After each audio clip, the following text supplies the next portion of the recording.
Με λίγη καθυστέρηση. Να ευχαριστήσω τους τελικά όχι τόσο λίγους όσο νομίζαμε για τα δεδομένα της πόλης. Πιστούς φίλους του θεάτρου και του Ινστιτούτου ίσως που μας κάνουν την τιμή να έρθετε σήμερα. Έχουμε τη χαρά να φιλοξενούμε την κυρία Trish McTighe, η οποία είναι senior lecturer, δεν ξέρω πώς να το φράζεται αυτό ακριβώς, λέκτορας δράματος, θεάτρου στο Queen's University του Belfast.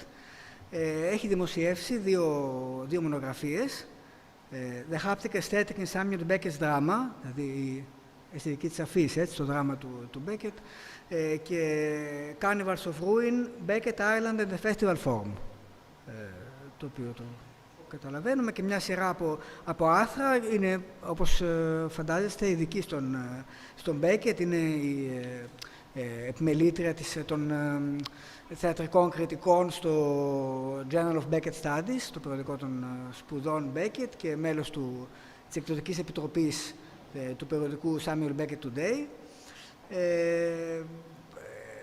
Είναι επίσης μέλος του Feminist Research Working Group, συνδιοργανώτρια του Σάμουελ Μπέκετ Working Group στη Διεθνή Συνομοσπονδία Έρευνας Θεάτρου, αν το μεταφράζω δόκιμα, και θα μας μιλήσει σήμερα με θέμα, όπως το έχουμε μεταφράσει, ένα ζήτημα πόρων, ο Σάμουελ Μπέκετ στα φεστιβάλ. Δεν θα σας κουράσω περισσότερο, έχουμε αργήσει ήδη. Ευχαριστούμε την κυρία McTighe, και θα μιλήσει στα αγγλικά βέβαια, και ευχαριστούμε και εσάς και δίνουμε στο λόγο. Thank you so much. Thank you also for accommodating me in English, as you don't want to hear my Greek. That is not going to happen. Thank you so much to Dr. Giordadi and colleagues here at the Institute. I'm really grateful for this invitation. I promise to repay you not by talking too much about Samuel Beckett. We'll get by. Can everyone hear me okay before yeah, everyone okay? Great, and I'm visible and I'm audible. Wonderful. So thank you so much for this invitation. As we've heard, I mostly work in Beckett studies, but that has led me into festival studies. So what I'll be talking about today is primarily to do with festivals and festivalization. And I should note at the outset that I don't know, I've heard that you might have come across such a thing as a festival or two in these parts. So I'll be really keen to hear how some of the things that I'm talking about land in this context and register with you. Obviously, I'm speaking very much from an Irish context, but I hope that, given that I'm coming from a relatively small island, that we'll have some resonances, we'll have some dialogue. So this is an opportunity which I'm really grateful for, because it gave me a chance to think and to tie two strands of research together. So as we mentioned, I've published a book recently on Beckett and festivals and festivalization, but I've also co-edited a volume on Samuel Beckett and ecology, which Dr. Giordadi is published within and has a wonderful essay in that book. And this was an opportunity for me to maybe think through how I might connect some of those worlds, how I might actually think about festivals through or with ecology and questions of the environment and sustainability and artistic ecosystems. So I'm going to try and connect some of those things tonight, and I'm going to think about those things as well in relation to the Northern Irish context. We are in a situation of radical undervaluing and underfunding of the arts. So I would like to, I'm hopeful there won't be resonances. There may be resonances that we can talk about. So I'll be keen to hear from people how these things are unfolding here as they are with us. So my broader context of research is how we value the arts, how we do the arts through festival forms, or whether we undervalue the arts entirely as well. So I'd like to acknowledge a couple of people before I commence. One is Dr. Catherine White, who is a collaborator of mine at Ulster University, also in Northern Ireland. Catherine and I have been working together quite significantly on a number of projects, including elements of this research, so I want to acknowledge her contribution to this thinking as well. And also Ali Fitzgibbon, a colleague of mine at Queen's University Belfast, who's been really foundational in thinking about some of the arts management and artistic ecosystems elements of this as well. So in this talk, I'm going to focus on a particular festival, the Happy Days Enniskillen International Beckett Festival, which began in 2012, though as I will discuss later on, it has changed shape quite a lot in the recent years, and particularly post-pandemic. The festival takes place in a very small town called Enniskillen, which is located in the western part of the northern counties of the island. And before I move into critical analysis of the festival, I'd like to give you a flavour of what it was like to be there. Not everyone, I don't know if Constantina, you ever made it to the festival, I don't think so. So we're going to, you'd remember. So I'd like us to imagine we're on a bus. Maybe it's an old, slightly old bus that in its normal days ferries school children around, one of those older buses. You're on a bus, you're on a journey to a secret location, you don't know where you're going. You're with fellow theatre goers, that's all you know. You travel through the countryside of Fermanagh, which is in Northern Ireland, around Enniskillen. There's a sea of green fields. Everything that you think about Ireland, that lurid green, think of that. Sheep, cows, and a blue, blue sky. You travel on the bus, eventually you reach a ruined gateway, you enter through the gateway, you disembark the bus, and you walk through a little path that will bring you to a ruined barn. And you go up the steps of that ruined barn, and as you do, you pass by a gramophone playing the music of Schubert, very old-fashioned instrument playing music. You walk up the steps to this ruined barn, you go from bright sunlight into dimness, and you are presented with the monochromatic images using technology, using video, of Nisha Jones' production of Samuel Beckett's Stirring Still. This is a prose text by Beckett, one of his later prose texts, realized in the attic of a ruined barn in the middle of a ruined estate left over from Ireland's colonial times. So this particular production kind of locks together a lot of the things that I think about around Beckett, around festivals. First of all, the importance of journey within this festival, and I'll get to why that is. The importance of place to this festival, and I think to all festivals. The layering of time that comes with this event, including the temporality of transport and travel, and the evocation of community, how we are all co-travelers, in a sense, to this production. So in a previous publication, The Carnivals of Ruin, I thought about these particular aspects of the festival journey, place, time, community. But today I'd like to start to weave these things together and think through them through a new framework, that of ecology, ecosystems, and sustainability. So I have several kind of elements to my argument. Broadly, this lecture presents an exploration of Beckett's festivalization through ideas about ecology. I'm interested in accounting for the poetics of the arts festival, and I'm also interested in the internal ecologics of the festival, in other words, as well as its hermeneutic aspects, as in understanding how festivals shape meaning, how they change the meaning of texts. And I'm interested in how they sit then within a broader arts ecology of which they are part. So I have an understanding derived from ideas about ecology and ecosystems, and I think that these can allow us to see simultaneously two directions of travel. One leads us back towards Beckett studies, and the other heads out towards the wider cultural field and its communities. An ecological perspective might help us to see how these things interrelate, or indeed fail to interrelate. And it also helps us to consider the flows of capital and capitalist logistics that underpin many festivals, especially those of an international nature that sort of parachute into a local place, which the Happy Days is very much an example of. I have 3 main points which will structure my talk for today.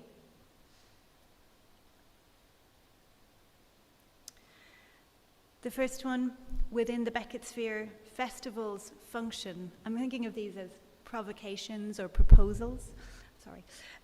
Festivals function as important sites of mutation and adaptation for art. I'm interested in the ecological interconnections between Beckett's texts, manuscripts, letters, director's notes, all of those things, and the artists, the living artists that continue to engage with them. Festivals offer a particular forum for this kind of thing to happen. They are a space for that dialogue to unfold, particularly in a biographical festival like the one I'm talking about. Second point, site, history, and resource limitations were and are key ecological elements of this Beckett festival. And I have to note, I'm thoroughly enjoying the Cretan tea, by the way, absolutely gorgeous. An ecological approach to any festival necessarily demands an understanding of how the festival and its contexts, content, relate to place, politics, and history.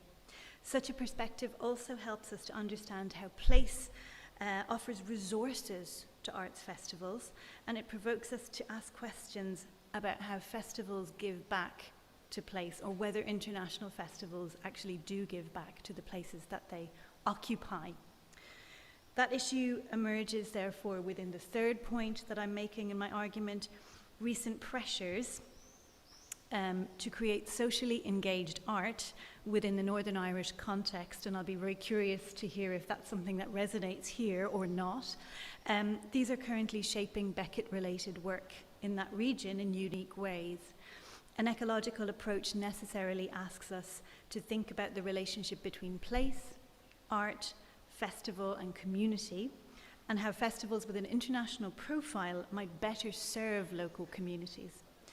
This can highlight the contradictory and competing interests that often shape festivals between, for example, servicing aesthetic vision and addressing community needs.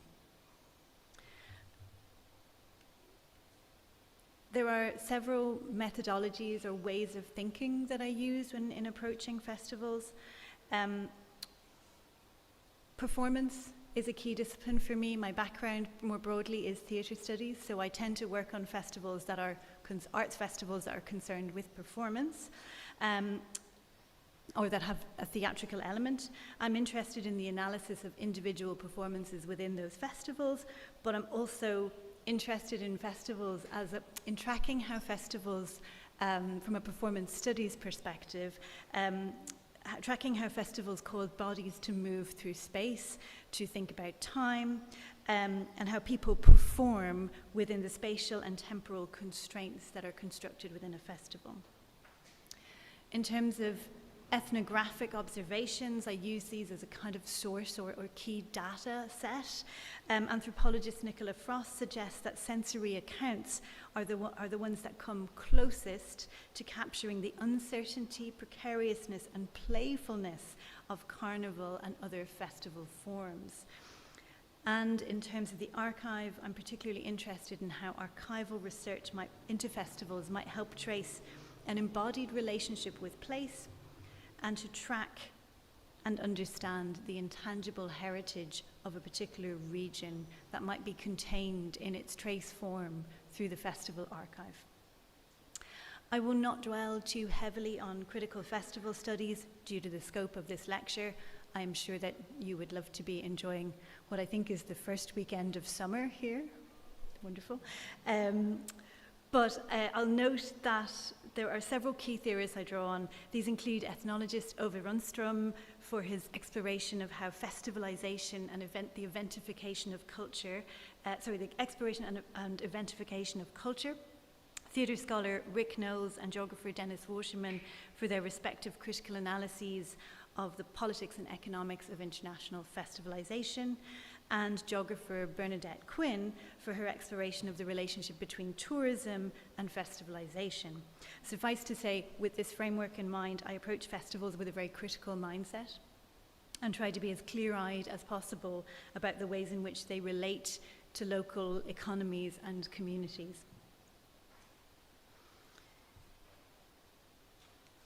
But let's, there we go. But I'll take for a moment the ecological framework, and I'll dig into that a little bit and talk about some possible routes for analysis, because it's ecology, I think, has come to be this watchword with multiple meanings within the humanities at the moment. So I think it's useful to lay out the potential and the possible meanings that might emerge from that term as I use it as part of my methodology. There is a potential for reading festivals through an organisational ecology, as Donald Getz does. Getz and Anderson's paper contains a really interesting perspective on how individual festivals and other periodic events might be able to influence their environments. And their research offers a framework as well for examining the interlinkages between individual festivals and other festivals happening in the same region. But again, it comes very much from organisational psychology and management and that discipline.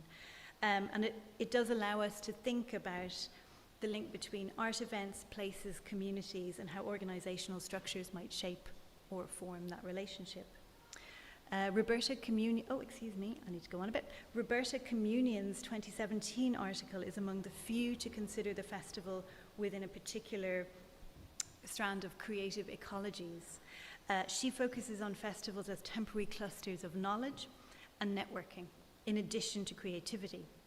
Her work demonstrates that festivals play important roles in terms of artistic development, making it clear from her research that artists rely on festivals to learn, expand their networks, and create more innovative work. So again, it's that ecological understanding of artistic growth rather than specifically to do with the environment. And this links us to a way that creative ecology might be understood in relation to Becket's work, which I'll come to in a moment. And more directly related to what we might think of as ecology in an environmental or environmental politics and sustainability context, Ali Fitzgibbon notes the limited amount of attention that has been paid to the sustainability development goals within arts policy on the island of Ireland. She writes, and I quote, "There is as yet no clear understanding of what space or responsibility arts or cultural policy and its policymakers occupy in the sustainable development agenda, or how to resolve the climate challenges of a fragmented and complex system." So our ecology becomes a really flexible metaphor, but I think we do always need to return to the idea that we are at the end talking about what festivals mean within an environmental politics context, as well as those kind of expansive understandings of how festivals interrelate with each other, with communities, with artists, and so forth. I'm mindful, therefore, of how these perspectives offer a rich and complementary interweaving of festivals in relation to place, community, and environment. But let's get a little bit into Beckett. As I mentioned at the outset, I've just co-edited a volume called Sάμουελ Μπέκετ and Ecology. It is part of a wave of work translating or thinking about ecology and or with and within Sάμуελ Béket's work. And I think of this festival work that I'm thinking through at the moment, and delighted to get a chance to do this and air this, as interconnecting with that wave of research. And I'd be so curious to hear how issues of ecology as a discipline and a discourse are kind of feeding into your work as well. So I'll be curious to know more. There are a couple of different strands that I'm thinking of. One is this notion from Dirk van Hulle of creative ecologies, that there is a kind of an ecology to be understood in relation to Becket's writing. Beckett is not a solitary writer, in fact, but all of the manuscripts and the genetic criticism that van Hulle deals with show that, in fact, Beckett was writing as part of this wider ecology, both in terms of his relationships with other artists, but also in terms of his relationships, intertextual relationships that are evident through those manuscripts. So that's a kind of an expanded understanding of literary creation that van Hulle is working through in this text. And the second idea comes from colleagues who are co-editors on the book that I've published, Sάμουελ Μπέκετ and Ecology, Celine Thobois-Gupta and Nicholas Johnson, this notion of the brown canon. So I'll come to that in a second. So I think, though, what happens here is that Beckett often becomes a useful test case for certain ideas, to kind of trundle through and think through certain ideas. Beckett becomes this vehicle through which we can do that.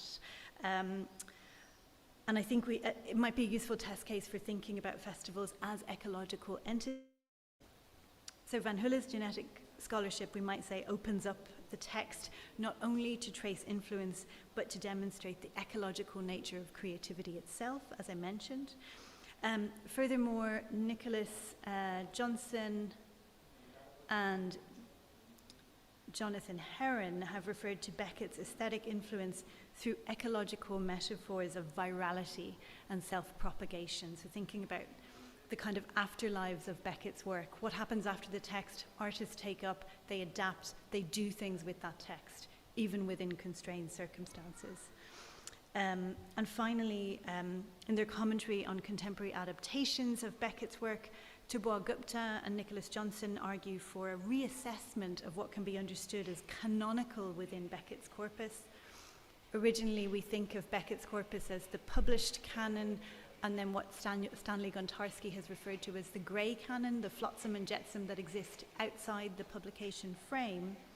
But they put forward this idea of the brown canon, one which is in keeping with the ecological turn in Beckett studies.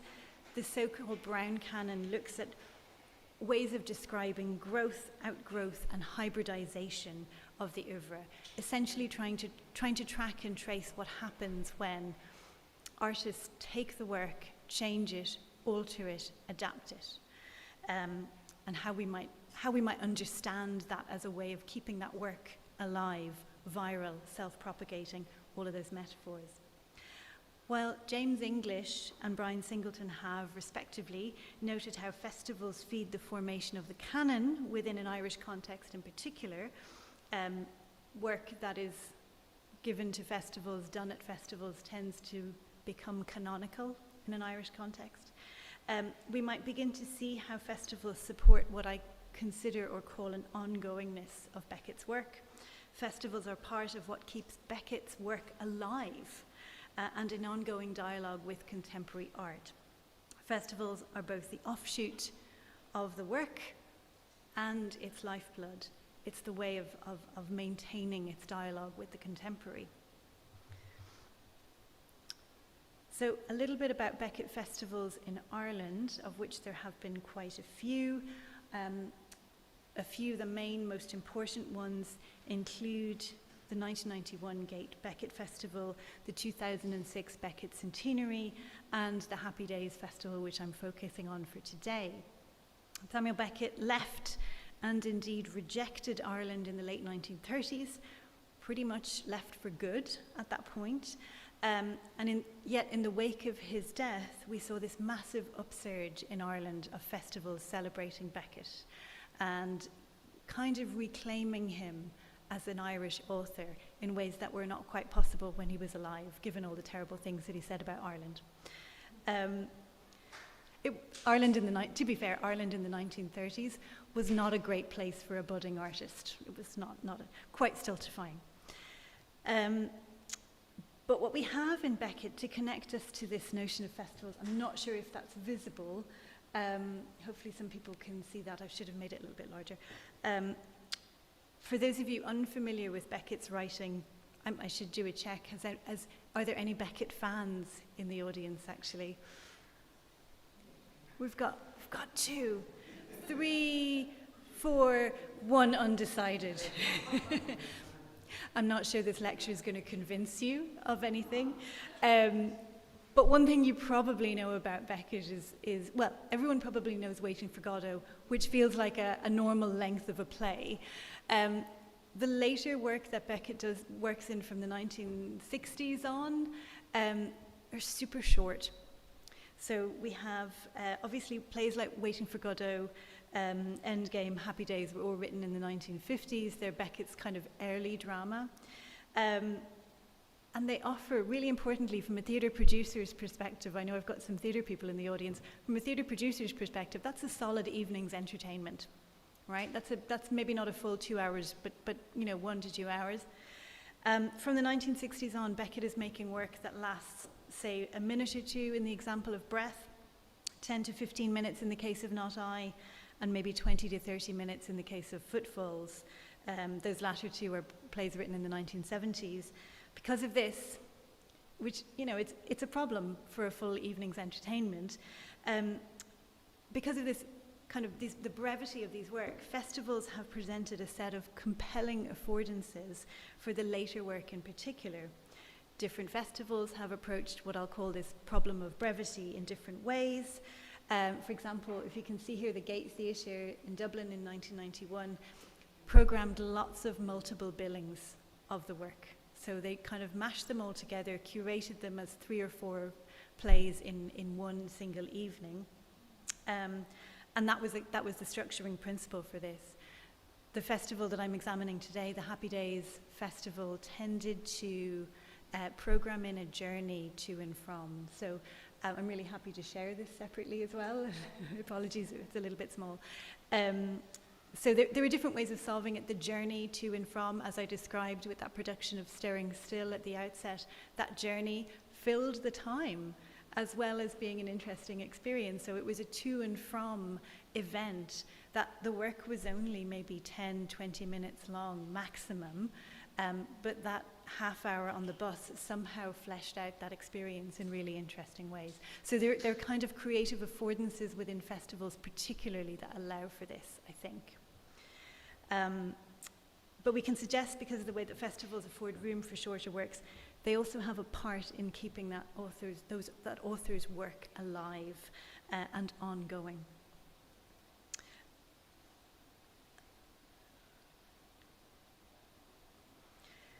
So, in terms of adaptation, most people, well, many people will have heard of the way the Beckett estate, Beckett himself and the Beckett estate were quite strict about adaptations and textual integrity.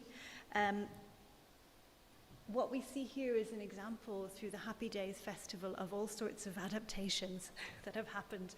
Some of them not festival generated. Stirring Still was programmed by the festival. But McGee Moran's dance piece, May Be, was created in the 1980s during Beckett's lifetime. Garth and Lazar Players Ireland have done these incredible adaptations of the prose works. And this, as an example, is Olwen Frere, a really well-known Irish actress, performing a prose work called Lessness a few years ago. So it's been a sight or a scene of a lot of adaptation, which we don't expect to see. And it does help that adaptation of Beckett's prose, there are no stage directions telling you how to do it. So adaptation of the prose is a little bit more tolerated, shall we say. But Nicholas Johnson has suggested that there is a link between adaptations of prose performances in particular and the festivalisation of Beckett in Ireland, in the Irish context. As he says, the Happy Days Festival embraced a production model that put prose readings and recordings in various significant places with varying levels of theatrical adaptation or artistic framing. He says in 4 years to date of the festival, and he's writing in 2016, it's difficult to name a prose work that hasn't had some form of outing. Beckett himself and the estate since his death have been notorious, as many will know, for the limitations placed on textual innovation, yet Happy Days has been the site of some significant loosening around cross-genre work and adaptation. While a portion of the work that the festival programmed was received, as I note, a significant portion of it was also created by the festival. New work has tended towards genre innovation, and certainly innovation in relation to the staging of the work and the site of the work. So in general, we might suggest that the festival form offers space for work that perhaps otherwise would not have been performed or programmed within traditional theatre contexts. So work of unusual brevity. So it maintains, as I say, that work in living dialogue with contemporary audiences. Festivals then present sites for experimentation that might be too risky within a traditional theatre context. From the perspective of our archaeological framework, then, we could argue that the festivals, especially biographical festivals devoted to one author, can function as a kind of growth medium. propagating new versions of old works, splicing the old onto the new, and having something hybrid perhaps emerge. We might note as well that festivals are highly generative of relationships to place, as my next section will explore. I'm thinking about site as a resource here. An ecological perspective would cause us to look at how a festival connects to the place in which it unfolds or is staged. And I ask questions like, what use is made of site and place? How does site shape meaning, shape the meaning of the artworks of the festival? And how does a festival give back, importantly or not, to its place, to its environment, and to its communities? There's an example here, again, I hope that's visible to people. It gives you at least a sense of the array of sites that the festival has used. Here we might begin by mapping these sites. 2012, give or take, funding, COVID.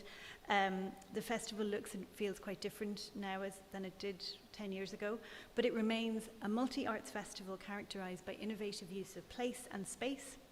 A key consideration for this festival is the lack of artistic infrastructure in Enniskillen, in its region. With one theatre, the challenge of presenting an international festival with many events was very significant, and yet the artistic director, Sean Doran, saw this as a gift. You can see here the map, examples of the ways in which the festival has used the various in its environs. This includes the town's only theatre, churches, historic buildings, museums, as well as beyond the town centre in rural areas, as I mentioned with Stirring Still, but also in ruins, on islands, in caves, in all sorts of sites. The festival capitalised on the lack of resources by finding unusual sites like ruins, caves, and so forth. The churches were used for music. Art installations could be found in a public context, often open space areas. Stage readings were done at dawn on islands and things like that. So it was a very kind of somewhat chaotic but also very rich festival.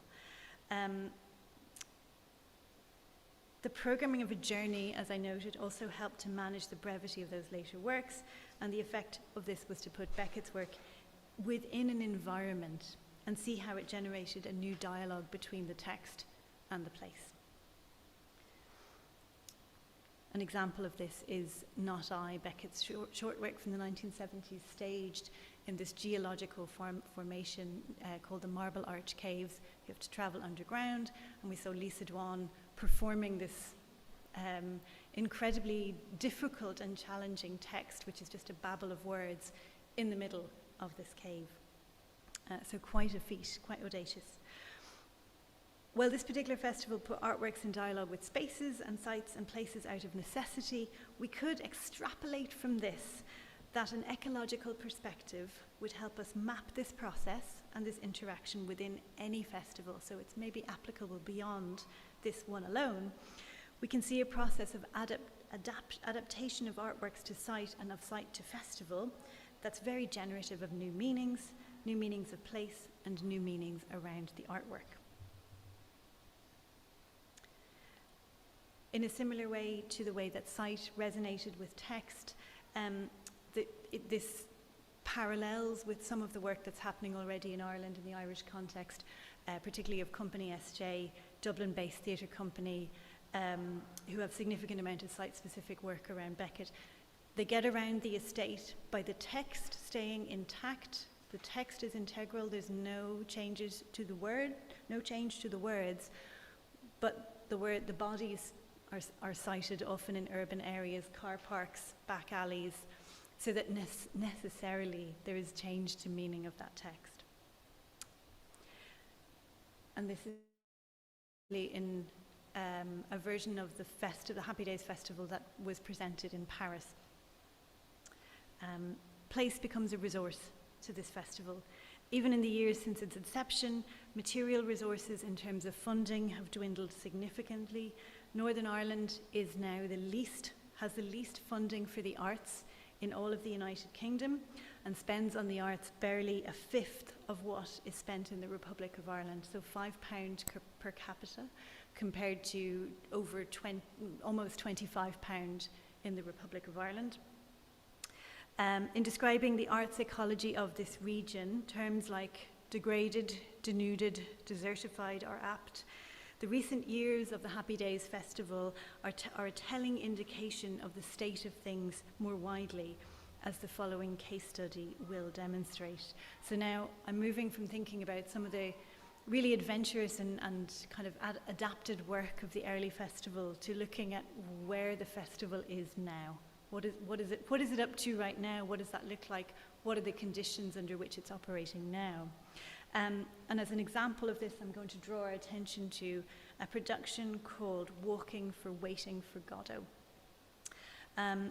This has run several times since 2018 and embodies some of the ambitions that the festival has around space, place, community, bodies moving together through landscape, traveling, those kind of ideas. And for the remainder of the talk, I'm gonna kind of draw us to a conclusion by looking at this particular production. So this allows us to think about the evolution of the festival in recent years of tightened funding, as well as the interconnected turn within Irish cultural life towards socially engaged art.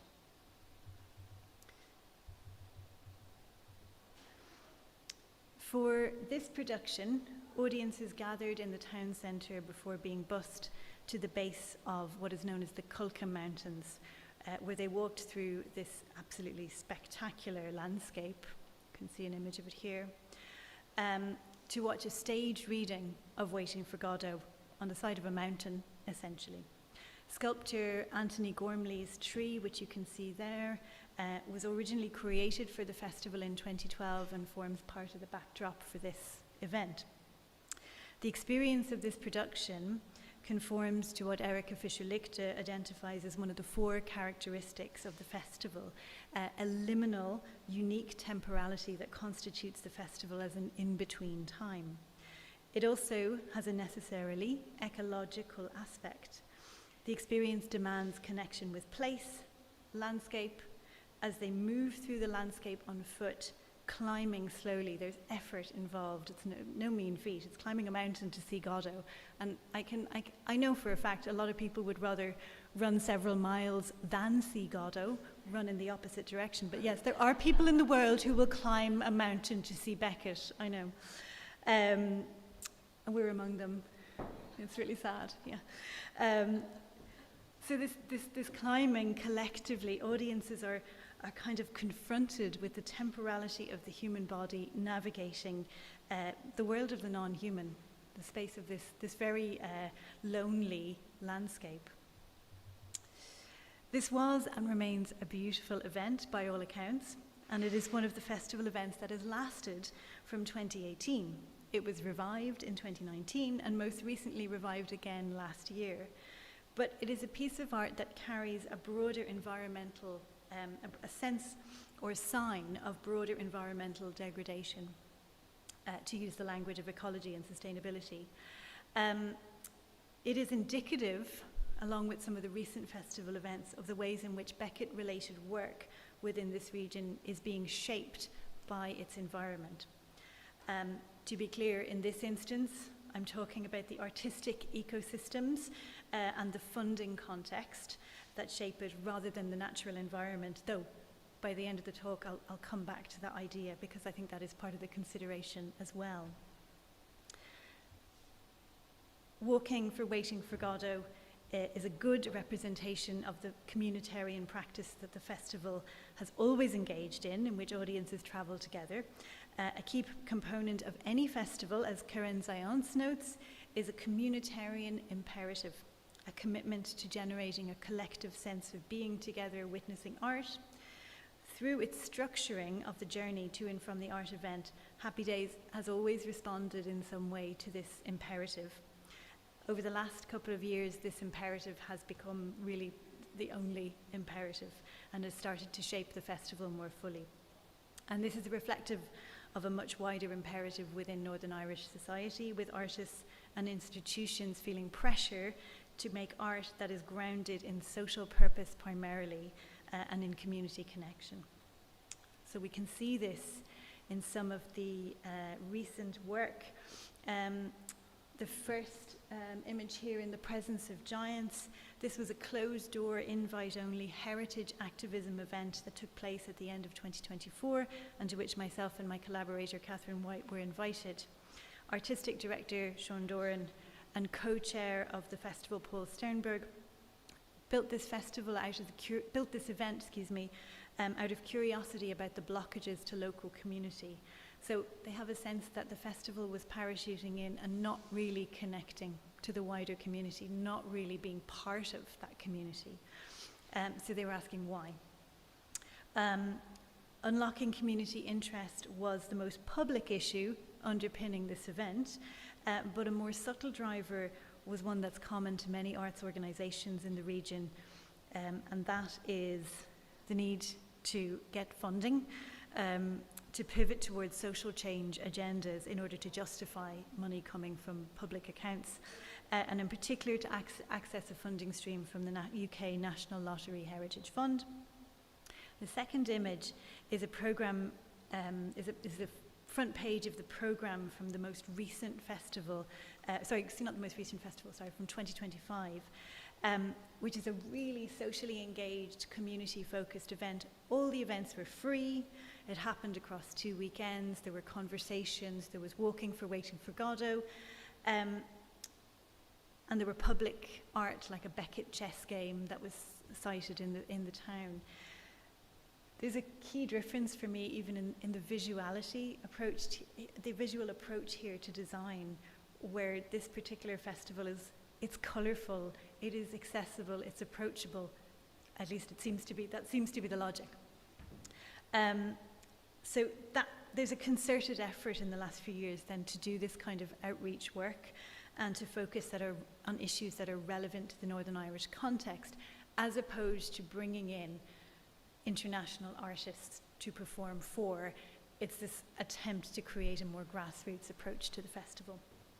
There's a clear sense of purpose around space and spatiality that will be familiar, but there's less ambition to do with that kind of aesthetic vision. What is being explored then in Happy Days currently is the imperative to create a certain form of community grounded in perceived shared cultural experiences.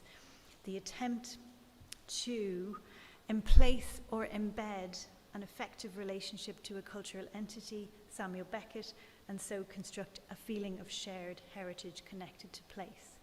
And I should note, you will be familiar with this, the reason the festival happens there at all is that Beckett once went to school there. And he left after he was finished his schooling, and he never mentioned it. Probably was highly traumatized. He didn't mention it, he didn't engage with it, it's not referenced in the literature, but he did go to school there in the town, in Portora Royal School, which Oscar Wilde also attended.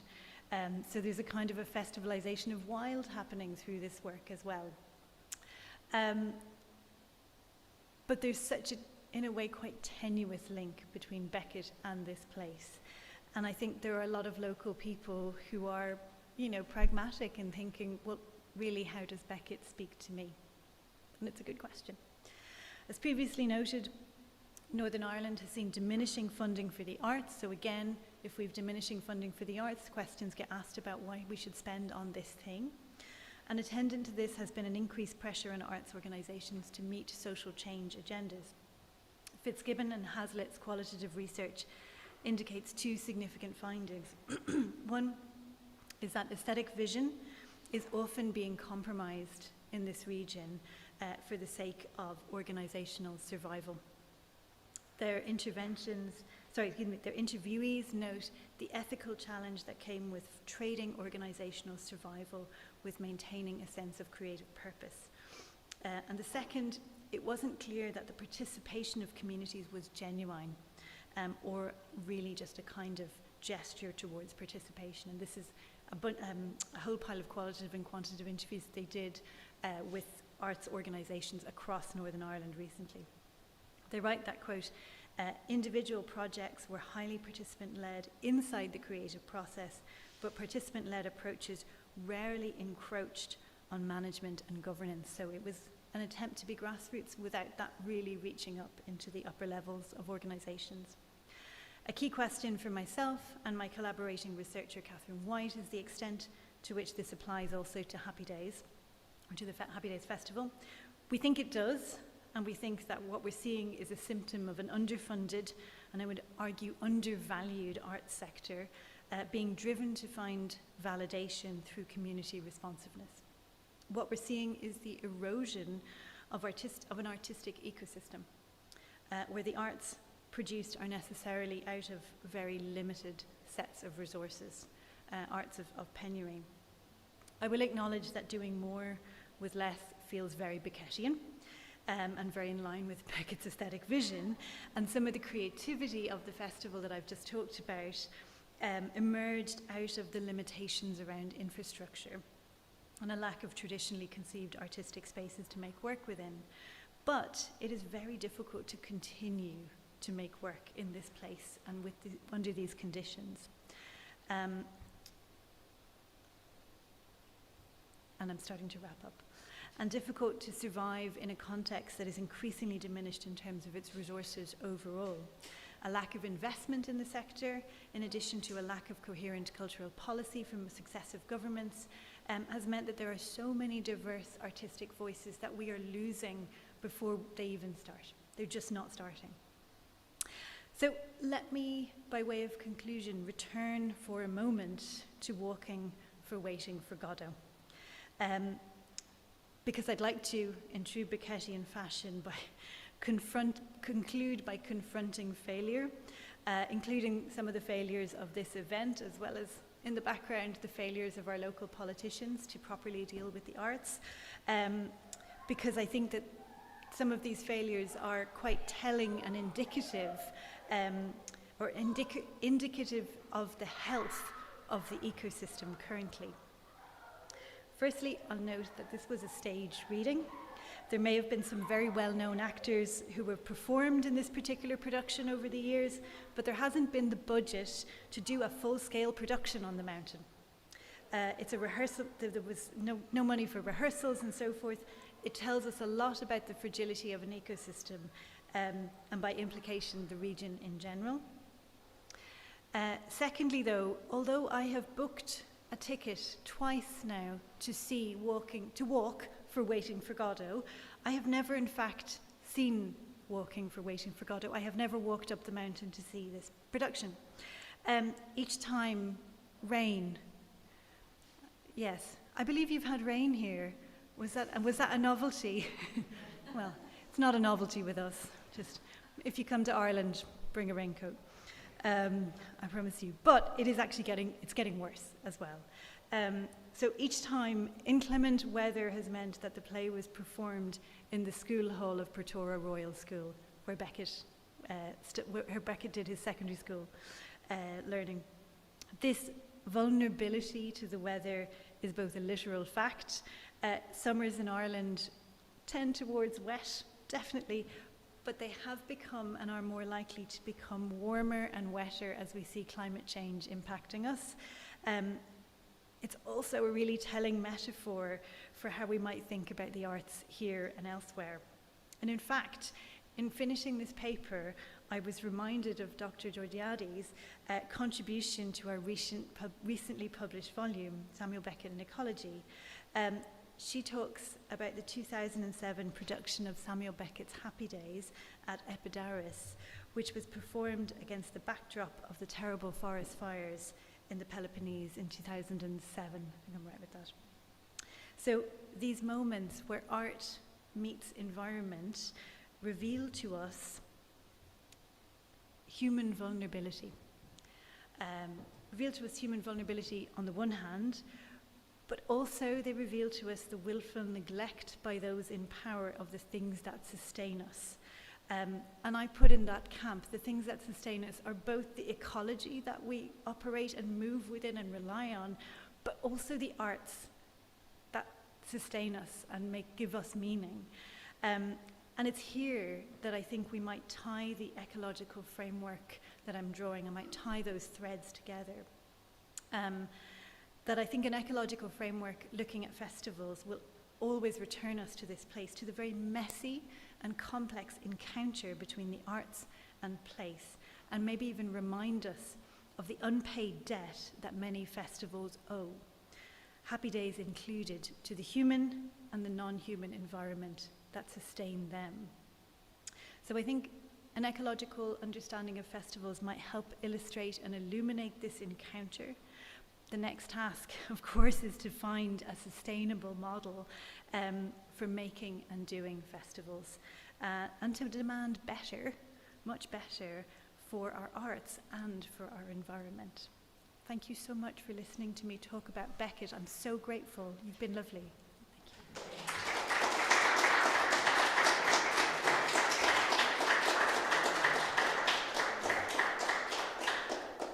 I'm really happy to answer questions or have chats, whatever you prefer. I have many, but I will be polite. Oh, some of my students are here, and I'm very happy about it, and friends. So I would like to give the floor to the audience first, and then I will ask mine, or I will investigate you later on what you said. To all possibilities. So are there any questions about trees, on anything you might have asked or have any queries about?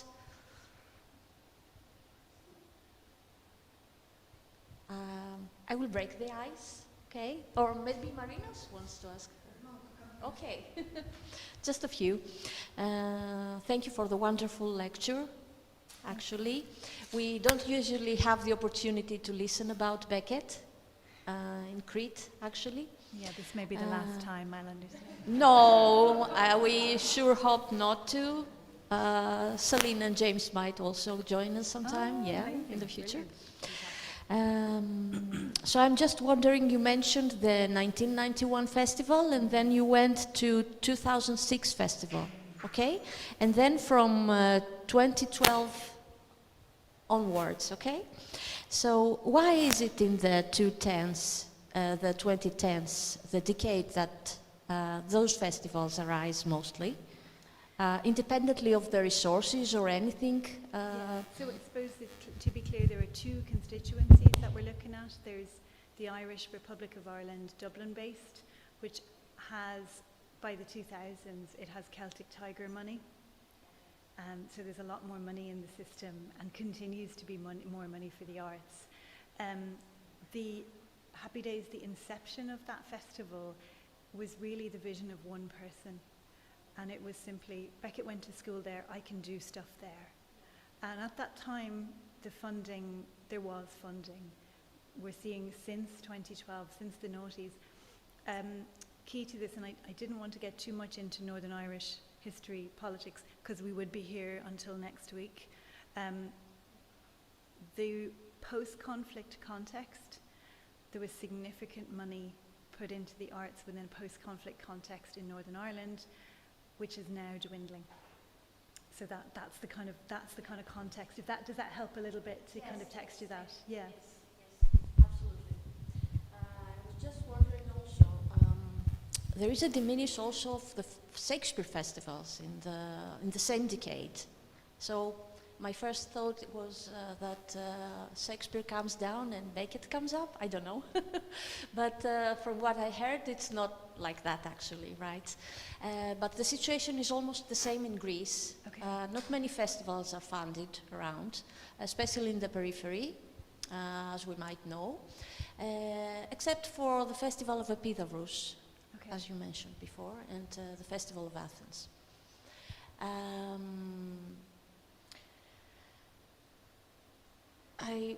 One of my queries was, what is the number of audiences in these festivals, as one?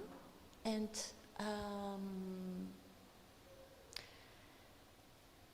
if the Paris Beckett Festival that you mentioned before in 2016 has any relation to the other Beckett festivals?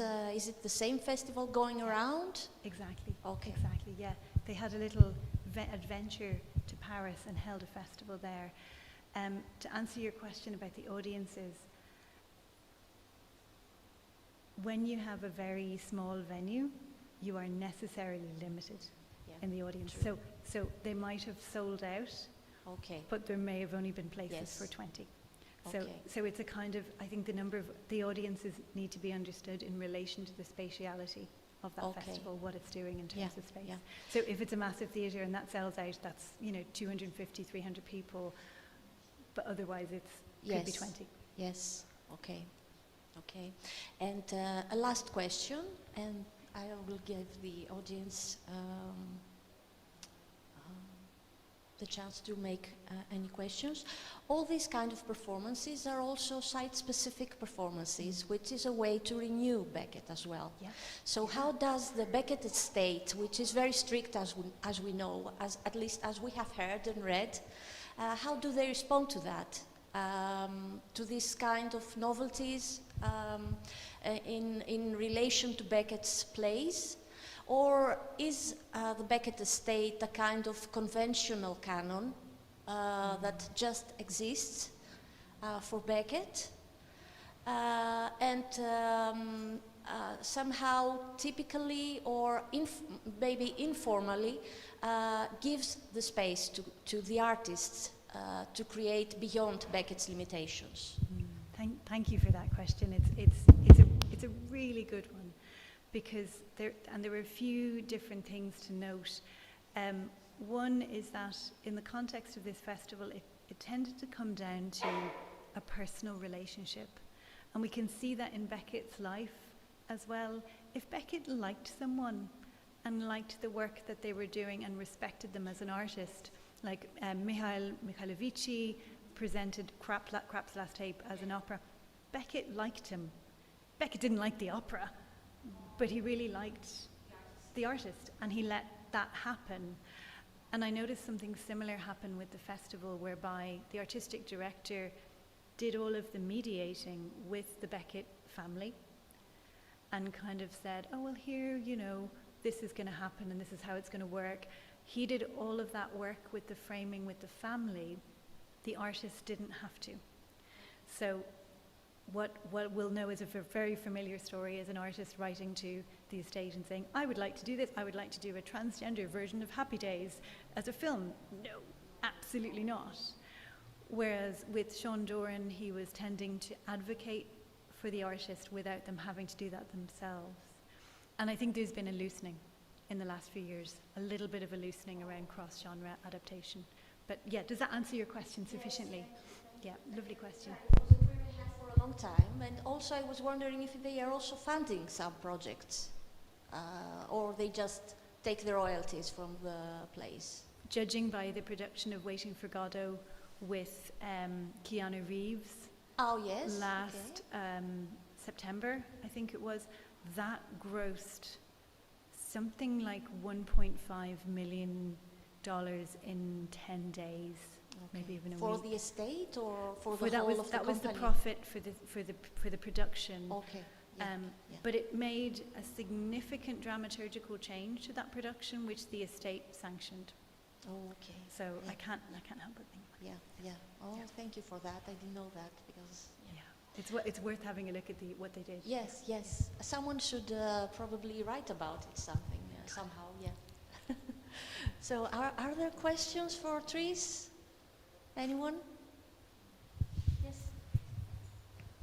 Okay, I say this frightful phrase, a comment rather than a question, but also a comment of an ignorant. Okay, I'm not at all a Beckett expert, but what strikes me is that, as far as I know, I really know very little about Beckett, but contrary to James Joyce, he's the most un-Irish of the Irish authors, right? So, yeah, for sure.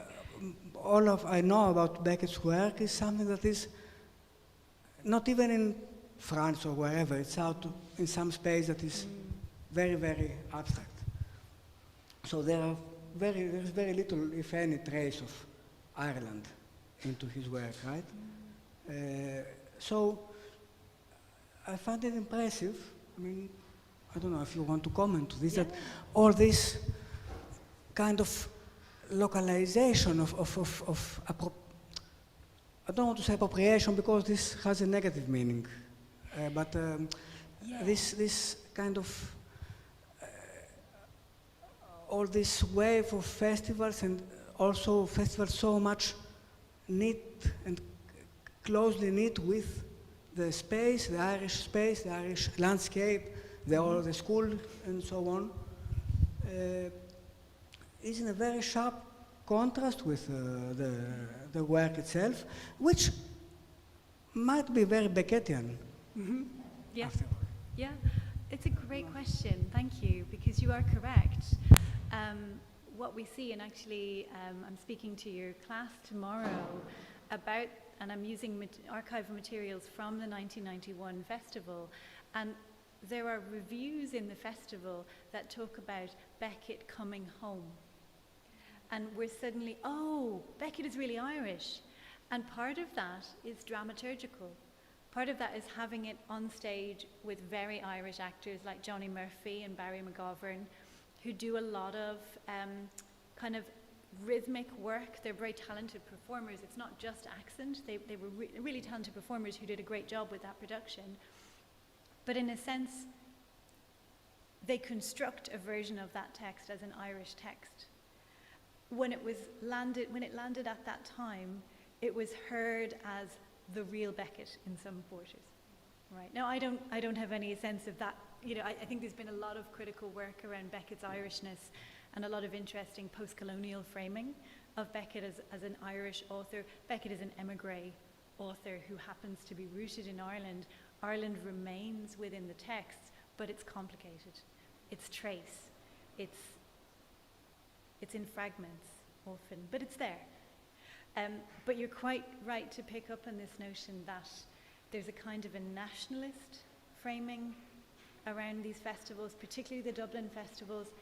In 2006, there was a centenary coin created of Beckett, around Beckett's centenary, to commemorate. So there was something very kind of gauchely nationalist about this, as actually, by the way, he might have lived in France, he might have said terrible things about Ireland, but he was definitely one of ours. So there's a reclamation that happens. That, when it comes north of the border, in Enniskillen, it's more complicated, simply because identity is contested continually in Northern Ireland. So to transplant it north of the border, it doesn't make it Irish.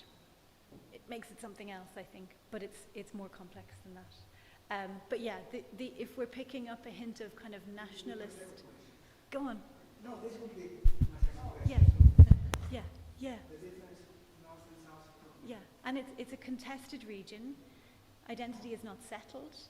So when Beckett lands there, we're suddenly thinking about, well, the fact that when he went to school in Portora Royal School, during his second year, he had to cross an international boundary. I think it was his second year.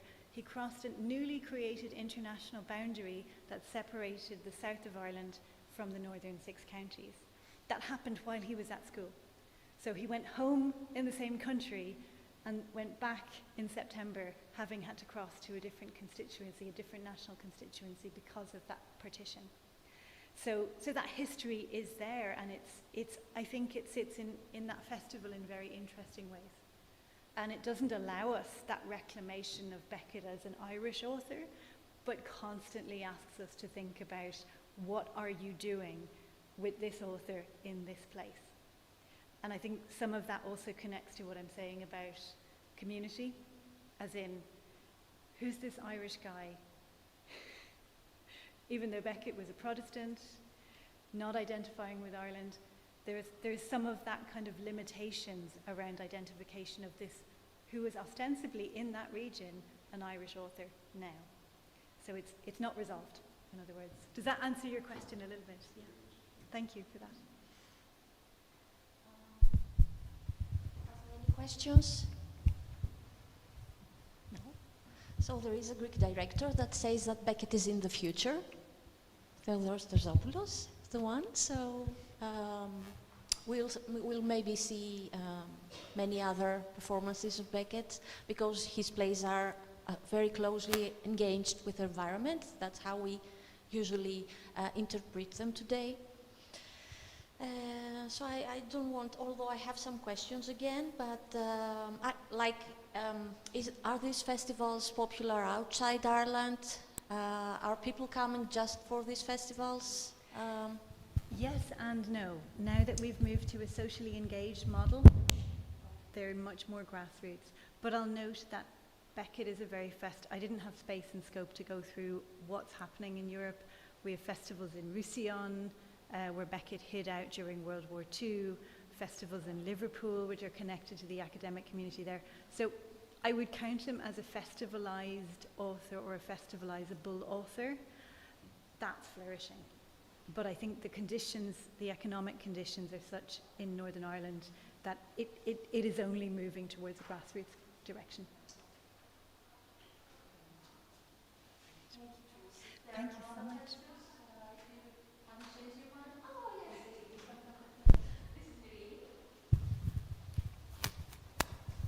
Thank you very, very much for today. Actually, I'm curious about the impact in the local community. I have a two-part question.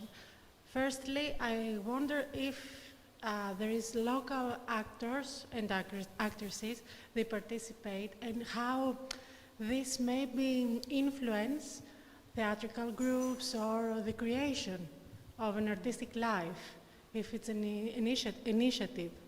And after the festival, we have new ideas and new creations. That's the first part.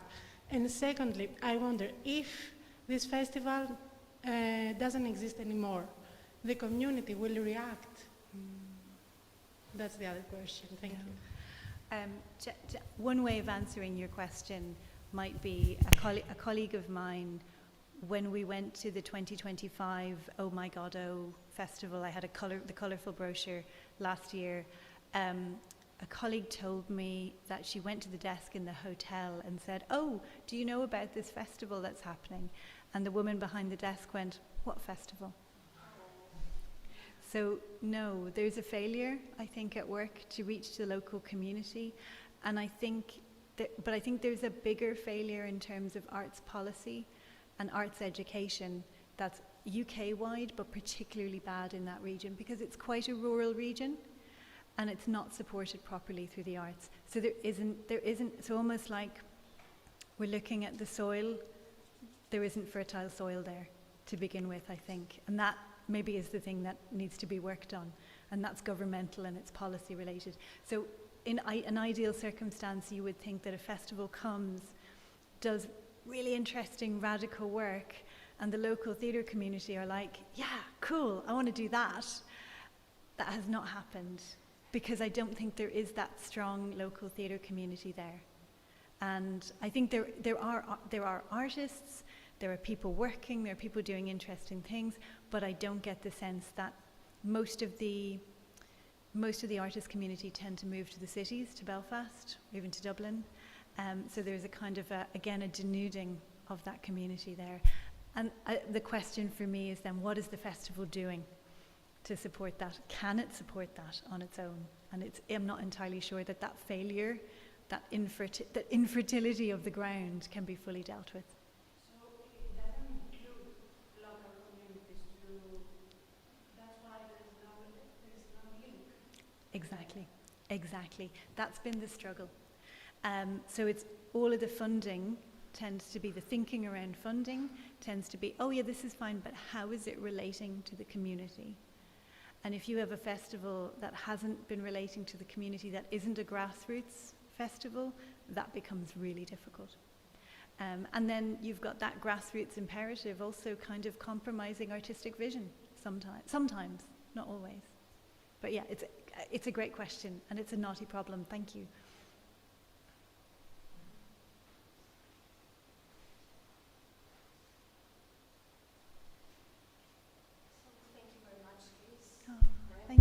Thank you so much. If there are no other questions, I think we may release you.